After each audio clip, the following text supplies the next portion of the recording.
Alright, now we're going to take a look inside my game box. And we're going to see exactly what I carry on the jobs to keep me working, to keep me getting the money, to make things go smooth for me. I know a lot of people have been kind of wondering exactly what do I take or what should I take on a job with me, or what do you take on a job with you. So I'm getting ready to show you. I'm getting ready to go out for a test tomorrow and starting with a new company. I got a really good video I'm working on right now. I mean, it's already done. It's got to go through an editing process, just like many of the other videos you guys have been waiting to see.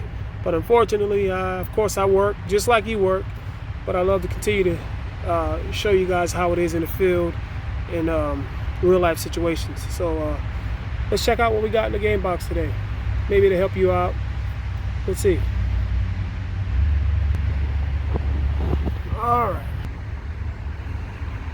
All right, let's see what we got. First off, whenever I'm going on a test, I always have a separate bag that I'm going to take inside the test booth with everything I need. So we're going to pull this out. This is already ready for tomorrow.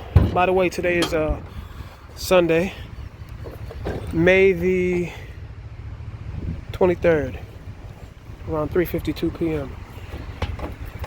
So these are my rigs. This is my TIG rig. This is what I use. It's fairly long.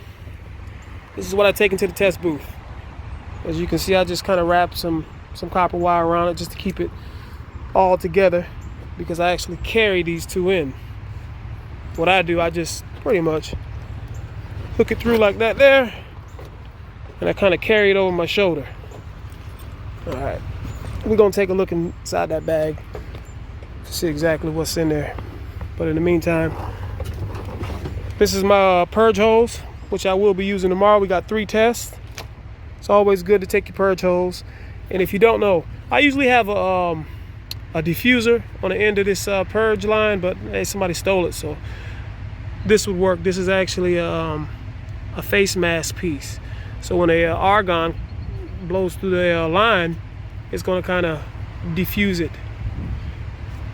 Make it go all over the place. All over the place. All over the place. That's really important. And the reason why you don't want just a straight stream of argon, because it can cause it to vortex. As it go through, it can cause it to spiral and go right out of the hose that you have to purge out purge all the oxygen out of your pipe. But we'll talk about that at another time. But that's what I have. Purge, TIG rig, and we're gonna see what's inside this here in a second. All right, I got a spare jacket, those flames. I always keep an extra vest with me. Coveralls, boots for the mud, and they are steel toe. Some people like mucks. I like mucks. I just never really thought about buying them, but I would prefer mucks over the, cheesy brand. Some extra gloves. This will come in really handy. Remember, this hard leather piece here is really good as well, because if you just get the pouch that don't have the leather bottom, eventually it's gonna build, kind of grind wear a hole in the bottom of your pouch. So if you get some type of rod pouch, get this pouch here. You can order these off Amazon. I'm sure you guys know about these things. Yeah, Kenley. Extra pair of gloves. Always keep something where I could stick my hand through, just in case I was welding on some chrome or something like that, some P91 or whatnot, something that's heated. Okay, let's see. Keep my drill bag. I keep a drill inside. I'll stick the tungsten in there. Stick the tungsten in there, put it on the grill. Yeah, put it on the grill. Stick the tungsten in there, get your grinder, and maybe like a flapper wheel, something like that, and just lay it right there, and zzz, you get the idea.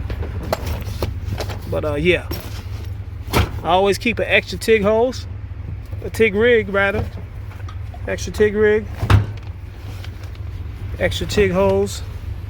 Those are like 2 TIG rigs. Yeah, so those are 2 TIG rigs. Some miscellaneous ground for stainless. You gotta have the half mask. I actually got 2 of them. This is the Miller, and this is my sock for tight spots. Let's see what it looks like. Flip it. And this is actually an auto darkener. Shade, that's a shade 10 inside. And I usually use shade 11, but in tight spots, I use a shade 10 because I'm not gonna play with it. I'm gonna get in there. I wanna see everything clear. I don't wanna chance nothing. So I use a 10. Even on my test, when I'm testing, I use a 10 shade. When you're not testing, it's always good to kind of use a 11 shade because you wanna save your eyes. Save your eyes. Those eyes are very important. Let's see what my half mask look like. And that's that half mask right there. That Jason mask. That comes in really handy. You got the shades 5, 7, 9, 11, 13. Really handy. And it actually comes off. Yeah, so they break right off and turn into a pair of goggles. Those come in really handy. Really handy. So we're gonna stash those over there. Though again, tight spots. You need the mask or the sock. To me, the sock work when the mask can't get in a certain spot because that mask is actually, of course, is hard, and this is really flexible, just like having a sock on your head. All you have is the hardware in front of your face that you can flip up. And one of the things about your eyes, a lot of people don't consider. One way your eyes actually go bad. Here's one of the ways your eyes go bad. Staring without blinking. I'm not sure if you guys consider that or even thought about it. You're supposed to blink every few seconds. You blink. Just think about it. Next time you're having a conversation, you think about how many times you blink. When we're welding, that hood is down, our eyes is like this. We might blink every now and again, but here's where it becomes dangerous for our vision. When you don't blink, you're drying your iris out and all the other good things inside the eyeball. So you gotta remind yourself to blink, to keep your eyes moist. So remember that. That's really important. A lot of people don't consider that or don't even really know about that until it's too late. They go to the eye doctor and they say, hey, your eyes are bad. You can't really see far away, you can't see close up. So let's continue to see what I got. I got a lot of miscellaneous things.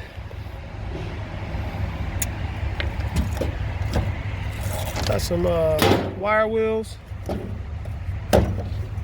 flapper wheels. Got a really old level, torpedo level. I use that sometimes. That comes in handy. Got a wrap around for big boy pipe, 3-way. Like I said, a lot of miscellaneous stuff that you may use. Some extra pieces for the TIG rig. Sometimes you find yourself breaking something or somebody step on something or just something just go bad from the heat. Let's see. What else we got? Extra pair of Kleins. Got a light. Sometimes in tight spots, you don't have enough of lighting. It's always good to have a light with a magnet where you can kind of slap it up there. All right. For these amateur fitters, sometimes you got to slap them up sometimes. No, I don't slap them up. But yeah, this is an angle finder. Sometimes for these young fitters coming in the field, they want to actually become a good fitter, and you being a welder, an experienced welder most of the time. I mean, even if you know what you want, you know what you want. Sometimes you get a fitter who don't really know what his welder want or don't really consider what his welder want. He just used to doing it the way he do it, and you say, no, look, you got to give me what I want, and this is my bevel, 37.5 or however you want it. But I keep that in there.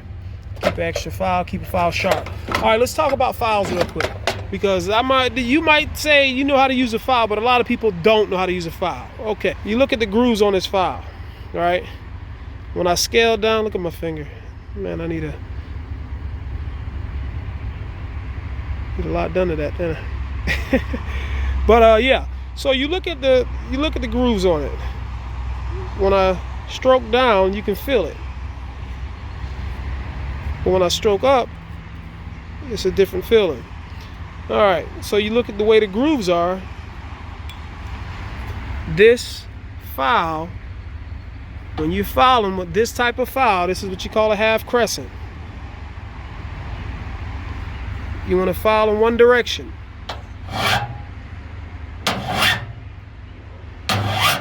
That's how you use this file. If you turn it this way, one direction. Lift up, one direction.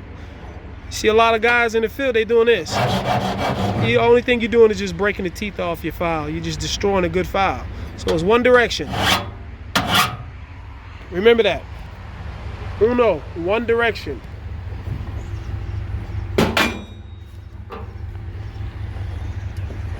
See what else I got. Let's see what else I got. Hey, are you gelling? Sometimes you get those long 12-hour days, your heels hurt. I like to have those with me. Keep an extra pair of plugs, glove clips. This is something. You're not really gonna have to use this. I just have that in there. Let's see what else I got. Oh yeah, you can get you a pair of these too. MyGoldenArm.com, baby. Visit the website and get you something. Oh yeah, your tungsten holders. Well, not tungsten holder. You know what? I don't know what we call these things. But anyway, you stick your tungsten in the center of that hole there. You screw that down. It tightens up. So what it does, instead of you having your finger near that diamond blade to sharpen your tungsten, you just sit there and turn it side to side.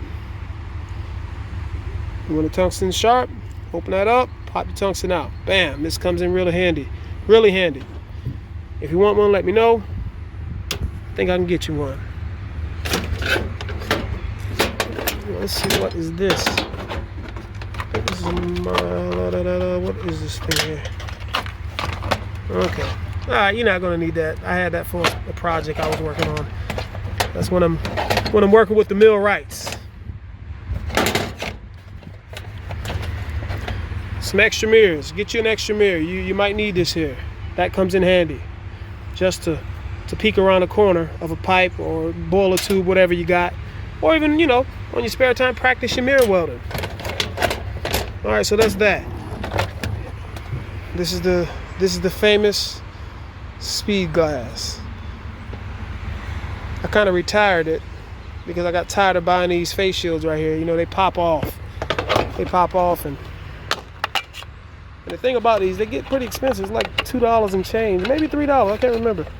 But when the last time I bought them, they were kind of expensive. So I said, you know what? I'm gonna just get a pipe liner. I keep an extra pair of boots with me. You never know what might happen. These are waterproof Wolverines, I believe. Yeah, Wolverines. Harness for the hard hat. You know, you're tired of them guys telling you to flip your hat around, so I keep one there. All right. Heavy duty adhesive spray. This is for that large bore pipe, stainless steel. A lot of times the fitters don't feel like taping, or maybe you might not feel like taping it. Sometimes you can spray it and put that purge paper on it and seal it that way. But we'll talk about that later. I keep an angle. You never know in these test booths where you don't have nothing to hold your two coupons together. This is aluminum. This is really light. I keep this with me. You gotta have one of those. Let's see what I got. A regulator set up for that quick release. That's good. You never know. Some projects you go on and they always have some crazy setups. This right here is for the 3-inch purge. 3-inch stainless steel pipe. And how this works is pretty much you stick your hose through, put a little tape around it, and you just screw that in. And what happens is this little rubber piece right here, I got tape around it. But this little rubber piece right here expands, it squeezes together, and it goes to the diameter of 3 inches. Okay, more flapper wheels, a few wire wheels. And they got that extra face shield that I got. It's all dirty. Teflon tape. You need this. You never know when your regulator is gonna get old and you know, the teeth on it need some Teflon tape. Seal up some of those leaks. That's good. Always keep you some of these bits here. Peter bits, or whatever you want to call them. Keep some of these here with you, because if you're ever doing any structure welding, helping out, whatever have you, that can grind away a lot of whatever that may be there. You might have some mill on the structure, some galvanized that won't get off with the actual flapper wheels. Just smearing your flapper wheel up. Get you some of these. That works. These as well. These couplings. You working a distance up. You need to connect some hoses. That right there, those come in really handy. As you already know, when you're on the job, you always go and ask for some couplings to extend your line or whatnot. They always tell you what? No, we running out. No, you can't have no more. We gave them all away. Blah blah blah blah blah blah blah blah blah. So inscriber, I got this. This comes really handy. Keep people from stealing your shit. That's another level. A lot of times you go on these jobs, different test booths. This is actually 2 pieces. And the machines are different sometimes. You might get into a test booth and you look at the mail in and you say, what the heck, this is tiny. It's just for like a little tiny machine. Well, okay. You say, well, I got a normal size mail in for my lead or my stinger. Okay, well, you can still use it. Stick it in there, stick the little part in there, and bam. It's an adapter. That fits right in there. Voila. So I keep stuff like that. And I know I'm kind of rolling through it. This little video. I'm trying to show you guys what I got. And I gotta kind of get out of here. Hit the road.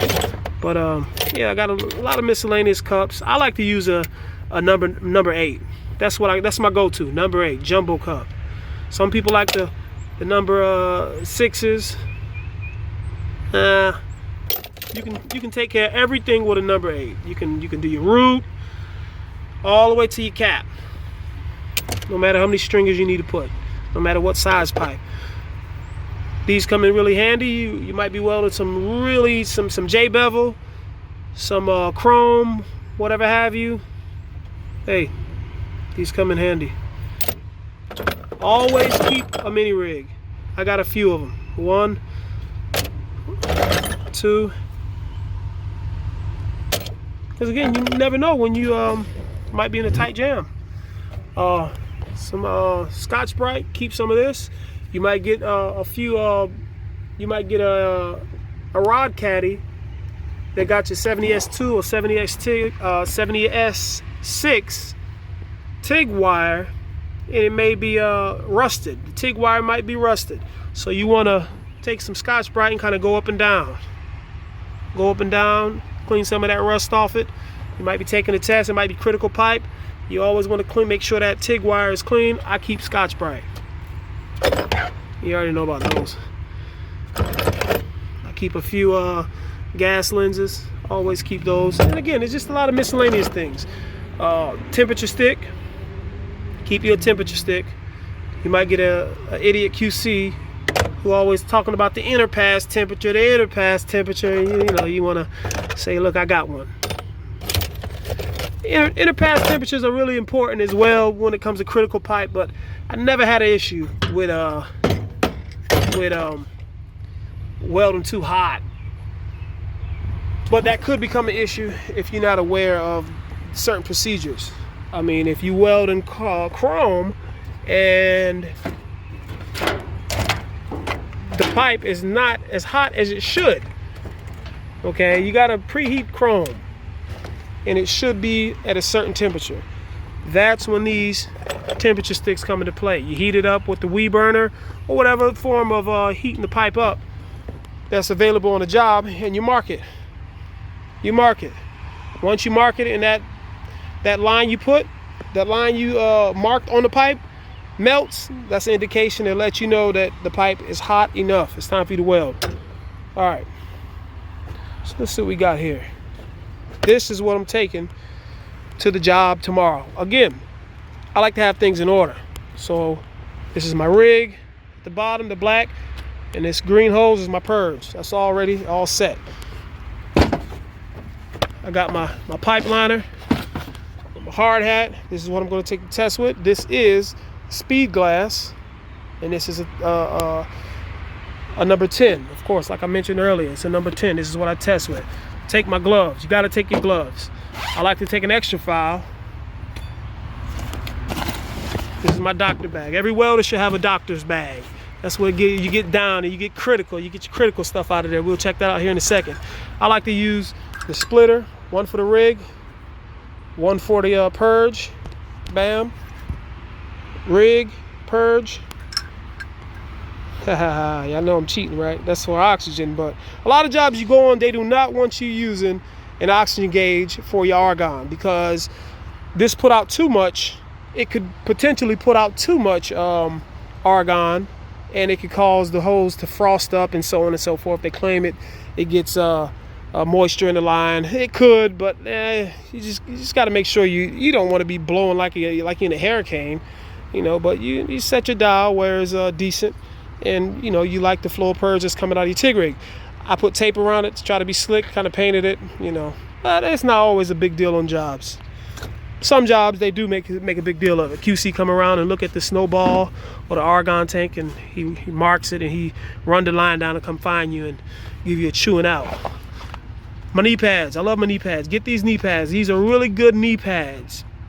Okay, these are really good knee pads. You want to save your knees. Some people say I don't like to wear knee pads. Wear knee pads, okay? You'll love it when you get a little older.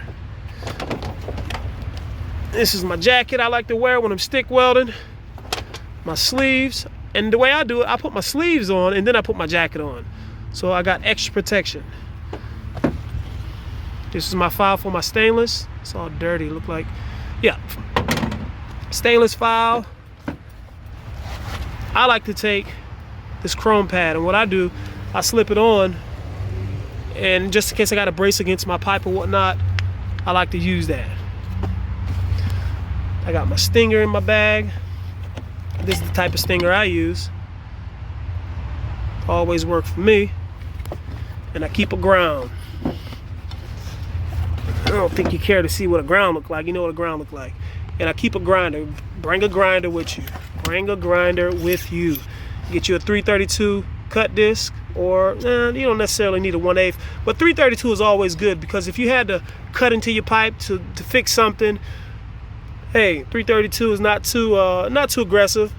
But I actually posted a video on how to correct something in your root, and watch that video if you haven't. I'm just showing you guys exactly what I got in my bag for right now. Now let's get down to the last part of this video and show you what I have inside the medical bag. All right, so this is like my stainless bag. All right, inside this bag I keep the you know what, or do you not know what? You're getting ready to see. Da, da, da, da, da, da, da. Handy Plus.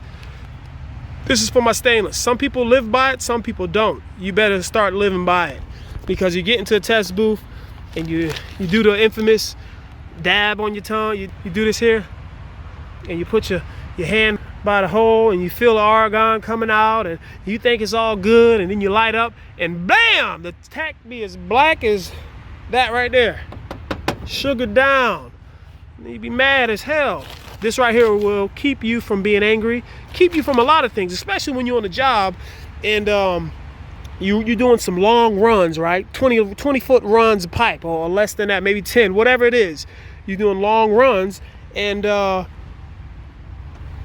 you still using that technique of licking the back of your finger and touching the opening you got to feel the pressure of the argon coming out. Make sure you got argon coming out, but that's not always a good indication that all the oxygen is out of your pipe. So this is handy. That right there, that handy plus, get one of those. You need it. Now this is one of the main things, the simplest things, but the main things people forget. And you notice when you're in the test booth, everybody, you know, you got a light, can I hold your light? You be getting hot. You be like, come on, man, you didn't bring a light? Bring a light. This is my gap wire. This is a 3/16 gap wire. I live by 3/16. Some people don't, I do. It don't matter if it's schedule 10, no matter what it is. I'm always going with a 3/16 gap. That's me. Now, and of course, you guys stay in tune to the website, www.ChrisTaner.com. On the tutorial side, I'm showing a lot of different things. Just stay tuned, bear with me. The new tutorials are coming soon, and I'm showing all these techniques. So you guys just hold off. Just remember, 3/16, live by that. All right.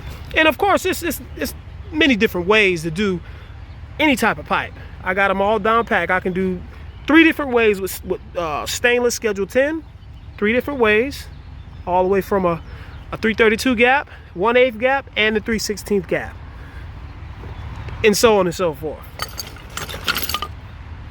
You need this. Keep your crescent wrench, preferably no less than 10 inches. No less than 10 inches. Pair of Kleins. This is the working Kleins. I got an extra pair here. I kind of retired those after about 10 years. And I got these. Those got some years on them. Scotch-Brite I was telling you about. Miscellaneous things. You got to keep one of these. Cut disc. Live by that. Save your life. All right. Teflon tape. Tape measure. You might get into a test area and you complete a test, and the QC wants you to cut strips out. He wants the strips, those straps rather. I must be hungry. He wants those straps to be exactly the measurement that he's telling you, whether it's 1 inch, a quarter, whatever have you. 1 inch for the face bend, maybe a 1/4 inch for the side bends, however it may go. But these are very handy. This is something that's really handy. Something thin, small, fit in your hand. Extra hearing protection. Keep a marker with you, a paint marker for, you know, whatever have you. Whether you have to put your stencil on it, your first, your last, for your social security number, whatever it might be. All right, tungsten holder. Tungsten holder, these right here come in really handy. I personally made this. Let me know if you want one. I'll get you one made. Just hit me in the inbox. I can stick that on the side of my pants or my belt, whatever. That's for a lanyard. You know, you go on certain jobs, they want everything tethered off. That comes in really handy. This here, everybody want one of these. In the test booth, you get your end grinder. People looking for crescent wrenches and things of that nature. If you have yours, you're ready, you're good. What's something else I got? Those are extra. Yeah, no, what are these? Yeah, these are extra adapters, couplings, whatever you want to call them, unions. And I have another one of these tungsten holders for your sharpening your tungsten and glove clips. These colics right here, really handy as well. Keep you some colics, because a lot of times when you're welding, the colic that you used to welding with, it'll get thin. That heat will thin it out and it'll just kind of deform it. So keep a couple of these. Really good, really helpful to have extra. Oh, and I forgot to make mention of the 250 rig, 250 amp rig. If you was to compare it to the 150 amp rig, it's a significant difference. A lot bigger, a lot heavier, heavy duty, of course. I made a mistake and dropped something on it. Maybe a year or two back. It had a crack in it. So what I did, I just took some copper wire and just kind of twisted around it. I didn't want to buy another rig. Why not just rig it? Yeah, so that screws up there. And when you look at the 250 rig, the major difference is, of course, the thickness of the holes, but the power block. That's the major difference. the power block. When you look at the power block on the, or maybe I should say the most significant difference is the power block. When you look at the 250 rig, that power block is much smaller. And you need a thick power block that's heavy duty, that's going to handle all those amps for a long period of time. Because if you ever notice, you look at the 250, the 150 TIG rig power block over a long period of time. Maybe if you welding and you've probably been welding over an hour, you touch that power block, is warm. It might even be a little hot to the touch. But if you were to cut up the amps, say to about 170, if you go touch the power block on that 150 rig, it'll be really hot. It'll be so hot that it actually starts to melt the wiring on your power block, like the male end or whatnot. But then when you just switch it over, if you're going to do anything over 150 amps, again, 250 rig is where you want to go, because it's going to be able to hold those amps a lot better than that 150 rig would attempt to do. And if you decided to weld on an amperage that's higher than 150 with the 150 rig over a long period of time, you just destroy your rig. That's what's going to end up happening. Inside the rig, you have a thin copper mesh type of wire, and those do go bad. I actually made a video. If you go back into the video catalog, and I believe the video is called "Why My TIG Rig Stopped Working." That's a really good video to watch as well, because that'll save you a lot of time and energy running back and forth and telling your helper to flip off the welding machine, switch over your connections. You're not getting the spark, and running up and down and up and down. So that's what that whole deal is. Yeah. So I'm gonna take this with me. I always take it with me. I just kind of made a little adjustment to this handle. I haven't used it in a long time. It's been a while since I've been on a job where I've had a lot of heavy wall pipe. It's been a while, everything been pretty much schedule 80 or schedule 40 or schedule 10, something like that. But yeah, this will be going with me. That's going to be the end of the box tour. Look, y'all stay tuned. Man, I got some really good videos. I mean, I hate to say it. It's been about, if I had to be exact, I think my last time I busted on a test was in 2010. 2010.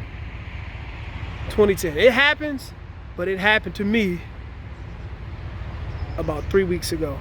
Y'all stay tuned to that video, because for the posting of that video, because I show you everything from the time I started. I was talking about how, something just didn't feel right about the test. They didn't allow you to use any grinders, and it's been years since I took tests without using grinders, and I kind of got comfortable doing it the way I was doing it, and kind of disrespecting the test, like, hey, I got this, and you know how it is when you know your stuff, and that kind of got me. But it's really interesting. I showed the whole process. It was 25 welders. I was the last one standing, and just stay tuned. It's a really good video. But I'm gonna see you guys in the field. Don't forget to check out the website, mygoldenarm.com, ChrisTaner.com. Support it. I support y'all. Listen, if you like the information on the channel, you got to remember to subscribe, like, and share. Help somebody out with some information that they may be missing, or something they may need to know. We help them. We help one another. Each one do what? There you go. Teach one. I'll see y'all around.